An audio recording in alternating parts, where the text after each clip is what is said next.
a tough-talking face of Hamas.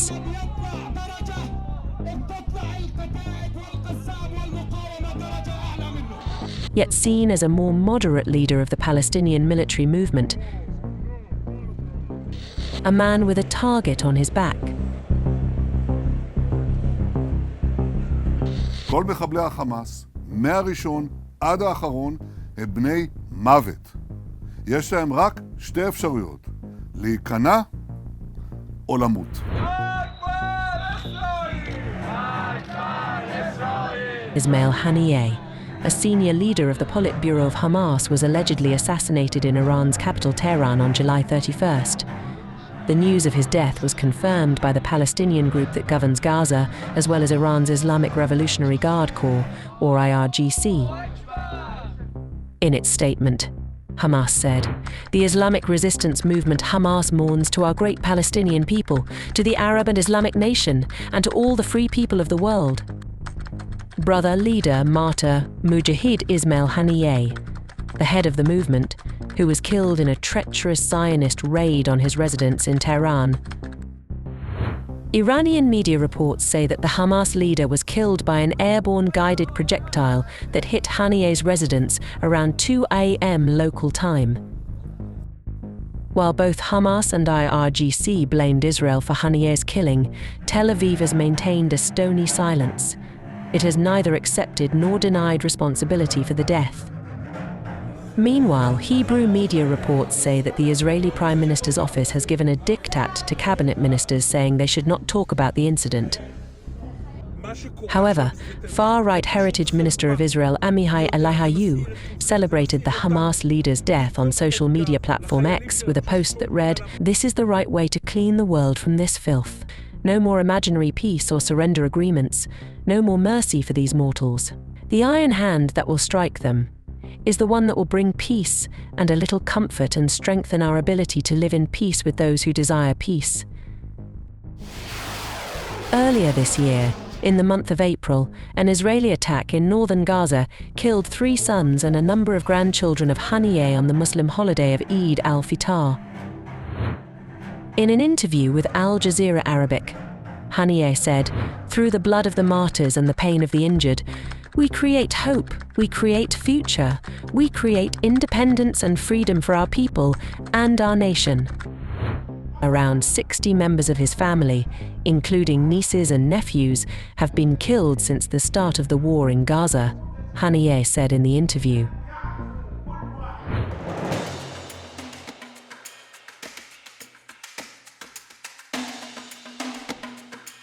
The killing of Haniyeh, seen by many in Gaza as the leader of negotiations, came at a time when ceasefire talks were underway between Israel and Hamas. Experts say that if Israel is behind the reported assassination, it is putting a prospective ceasefire deal in jeopardy. يعني كان اغتيال هنية بمثابة صدمة، خاصة وأن الرجل كان يتنقل ما بين القاهرة وما بين الدوحة وما بين بيروت من أجل الذهاب إلى صفقة تبادل وإلى تبادل للأسرى وإنهاء هذه الحرب، خاصة وكمان أنه رجل سياسي وهو رئيس المكتب السياسي لحركة حماس، ولم يكن شخصية عسكرية ولم يكن أحد يتوقع أن يتم اغتياله. Al Jazeera correspondent Imran Khan said, "You are killing the people you are supposed to be negotiating with. If you keep killing people you are supposed to be negotiating with, what is your end goal? If your end goal is to get captives out of Gaza and back to their families, whether they are alive or dead, then this is going to have a huge impact because negotiations now are very different than they were just 24 hours ago." The incident may also end up further hardening the position of hardline Hamas military leaders such as Yahya Sinwar and Mohammed Deif, who might even withdraw from the truce talks altogether, or at least for the time being. Palestinians across Gaza and the West Bank, as per observers, viewed Haniyeh, who grew up in a refugee camp after being displaced in 1948, as a moderate leader who was much more pragmatic compared to other leaders who head the military side of the movement. الخبر كان مفجع جدا على قلبي وقلوب الشرفاء في فلسطين، داخل فلسطين، في الداخل وفي الشتات. هذا الرجل قائد فلسطيني وليس قائد من حركة حماس، هذا قائد فلسطيني. هذا الرجل رجل سلام، بحب السلام وبيعشق السلام وبيعشق الوحدة الوطنية. إسرائيل قتلت رجل السلام، يعني هذا الرجل ممكن هذا وقع صفقة الأسرى الإسرائيليين، كان هو بده يوقعها. ليش قتلوه؟ هم قتلوا السلام، ما قتلوش إسماعيل هنية، قتلوا السلام بأكمل مشروع بحاله، قتلوه إسرائيل. ليش قتلوه؟ A day before Haniyeh's reported assassination, both Israel and Hamas traded blame over the lack of progress in reaching a ceasefire and hostage release deal in the Gaza Strip, despite international mediation. Hamas accused Israeli Prime Minister Benjamin Netanyahu of adding new conditions and demands to the truce proposal and delaying the negotiation process.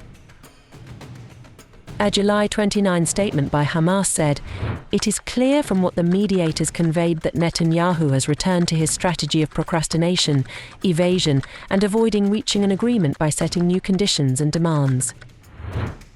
Netanyahu, however, denied making any alterations and said, "Israel is sticking by its principles according to the original proposal, a maximum number of hostages to be freed who are still alive, Israeli control of the Philadelphia corridor, and preventing the movement of terrorists and weapons to the northern Gaza Strip." All eyes will now be on the United States, which is diplomatically, politically, and militarily backing Israel's war on Gaza, and at the same time mediating ceasefire talks between the two warring parties. Washington has repeatedly said a ceasefire is close, and a truce deal would have been a great photo opportunity for US President Joe Biden, who is facing a political setback back home after having to drop out of the presidential race. Observers suggest that the reported assassination could bring together and unite, if not all, at least most of the Palestinian factions, especially long-term rivals Hamas and Fatah. Just a few days ago, 14 Palestinian groups, including Hamas and Fatah, signed a national unity agreement, mediated by China, aimed at maintaining Palestinian control over Gaza once Israel's war on the enclave concludes. The four main elements of the deal are the establishment of an interim national unity government, the formation of unified Palestinian leadership ahead of future elections, the free election of a new Palestinian National Council, and a general declaration of unity in the face of ongoing Israeli attacks. Meanwhile, Palestinian resistance groups have called for a comprehensive strike and mass demonstrations in various cities in the occupied West Bank to protest against Haniyeh's reported assassination, according to local media reports. هذا قدر الله في الأرض. كل إنسان مجاهد في سبيل الله. هذا هو مصيره الشهادة. نال الشهادة في أقصى بقع الأرض، في أقصى الأرض نال الشهادة. يعني شو يعني ألف رحمة على روحه. وإحنا يعني الشعب الفلسطيني كله مشاريع شهادة. Palestinian Authority President Mahmoud Abbas has condemned the killing of Haniyeh. In a statement, his office said, President Mahmoud Abbas of the State of Palestine strongly condemned the assassination of Hamas leader Ismail Haniyeh, deeming it a cowardly act and a serious escalation. He urged our people and their forces to unite, remain patient, and stand firm against the Israeli occupation. The Palestinian resolve to keep Israel out of the besieged and war-torn territory of Gaza and the occupied West Bank could only get stronger now, say experts.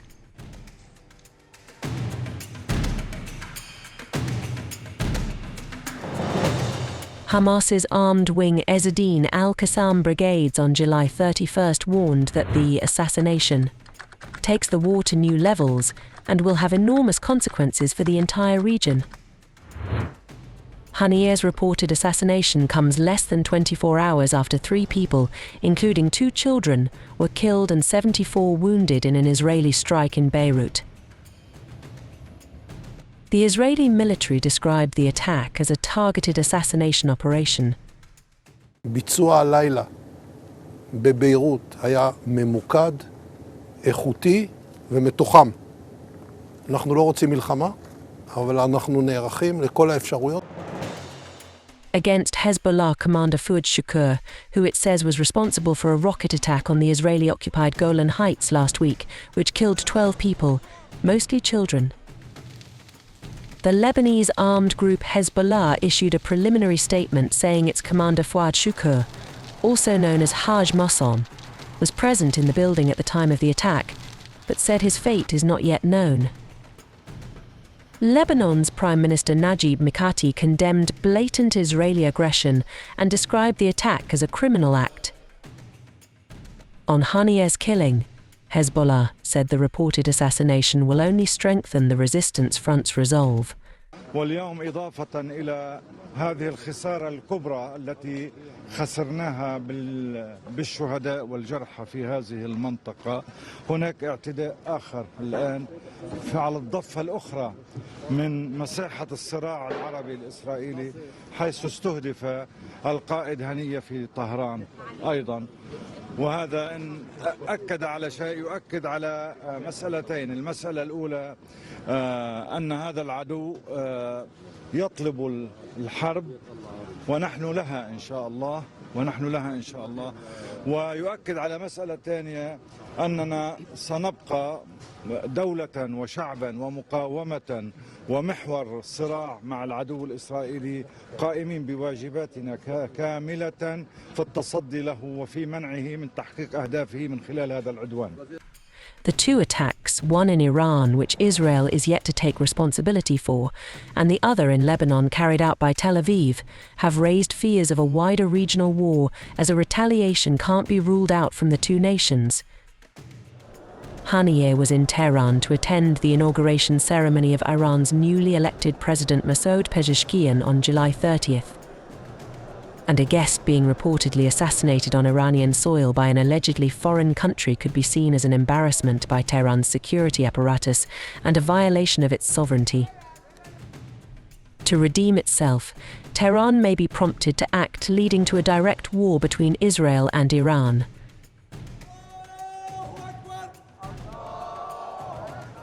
Senior Iranian government and military officials convened on July 31st to discuss the country's response, with Iran's supreme leader Ayatollah Ali Khamenei vowing to avenge the death of Haniyeh. In a post on X, Khamenei said, "The criminal, terrorist Zionist regime martyred our dear guest in our territory and has caused our grief, but it has also prepared the ground for severe punishment." Meanwhile, Tehran's foreign ministry spokesperson warned Haniyeh's blood will never be wasted. Expressing concern over a wider regional war being triggered by Haniyeh's reported assassination, Turkey explicitly blamed Israel for the attack and condemned the killing of the Hamas leader. Turkish Foreign Ministry issued a statement saying, "We express our condolences to the Palestinian people, hundreds of thousands of whom, like Haniyeh, have been martyred in order to live peacefully in their homeland under the roof of their own state. The Netanyahu government's lack of intention to achieve peace has been demonstrated once again." The attack is also aimed at spreading the war in Gaza to a regional level. If the international community does not take action to stop Israel, our region will face an even greater conflict. Responding to questions from reporters about the potential for regional escalation following the reported assassination of Haniyeh, as well as Israel's claim it killed a Hezbollah commander in Beirut, U.S. Defense Secretary Lloyd Austin said, "I don't think war is inevitable. I maintain that. I think there's always room and opportunities for diplomacy, and I'd like to see parties pursue those opportunities. And certainly what we've seen along the border, the northern border with Israel, over time, that's been a concern of ours. Again, we're going to do everything we can to make sure that we keep things from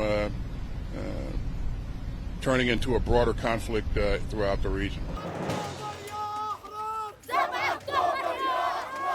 As observers and commentators speculate on the repercussions of Haniyeh's killing, the reverberations of the top Hamas leader's killing are already being felt across the Middle East and beyond.